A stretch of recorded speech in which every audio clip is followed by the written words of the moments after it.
આવતીકાલથી પવિત્ર શ્રાવણ માસ જ્યારે શરૂ થઈ રહ્યો છે ત્યારે સોમવારે દરેક મહાદેવજીના મંદિરો દ્વારા જનપ્રતિનિધિ દ્વારા પ્લાસ્ટિક નાબૂદી અભિયાન તીવ્ર બનાવવામાં આવશે। તેના પરિણામે મહાનગરપાલિકા દ્વારા થેલી જે કાપડમાંથી બનાવેલી છે એ થેલીનું ત્યાં આગળ વિતરણ કરવામાં આવશે। ત્યારે શ્રાવણ મહિનો આવતો હોય ત્યારે દરેક મંદિરેથી આપણે વાત કરીએ કે તુલસીના ક્યારા કે જે તુલસી ઘરે જઈને એનું વાવેતર કરે અને તુલસી માતાનું પૂજન કરે।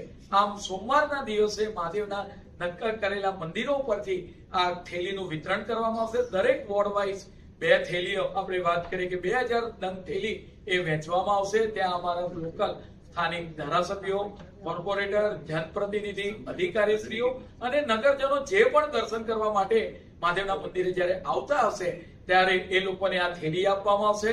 પરિણામે આપણો જે સંકલ્પ છે કે ભાઈ પ્લાસ્ટિકનો વપરાશ ધીમે ધીમે બંધ કરવો અને કાપડની થેલીનો વપરાશ ધીમે ધીમે વધારવો, તેના અંતર્ગત દ્વારા મહાનગરપાલિકા દ્વારા આ પગલું ભરવામાં આવ્યું છે। આવનાર સમયગાળામાં આ જે થેલી વિતરણનો કાર્યક્રમ એ વધારે માત્રામાં પણ કરવામાં આવશે।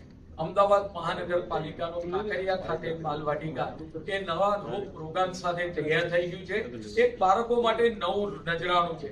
આવતીકાલે રાજ્યના માનનીય મુખ્યમંત્રી ભૂપેન્દ્રભાઈ પટેલ સાહેબ સાંજે 7 વાગે આ બાલવાટિકાને ખુલ્લું મૂકશે।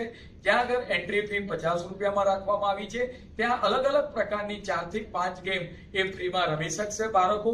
તદુપરાંત ત્યાં આગળ અલગ અલગ પ્રકારના સ્નો પાર્ક, ગ્લાસ ટાવર, તદુપરાંત વેક્સિન મ્યુઝિયમ, અમદાવાદનું પહેલા આપણે વાત ગુજરાતનું પહેલામાં પહેલું વેક્સિન મ્યુઝિયમ ત્યાં આગળ આપાસ પામશે। ગ્લાસ ટાવર છે, નવી વેરાયટી સાથેની રમત ગમતો લગભગ પીપીપી મોડેલ પર 22 કરોડના ખર્ચે આ બાલવાટિકા તૈયાર કરવામાં આવી છે। પરિણામે બાળકોના મનોરંજન માટે આવનાર સમયગાળા દરમિયાન અનેક લોકો આ બાલવાટિકાની મુલાકાતે જઈ શકશે। અમદાવાદ મહાનગરપાલિકા દ્વારા 65 વર્ષથી ઉપરના લોકો માટે BRTS ફ્રી કરવામાં આવી હતી। શહેરની અંદર એ ગમે તે જગ્યાએ મુસાફરી માટે જઈ શકે।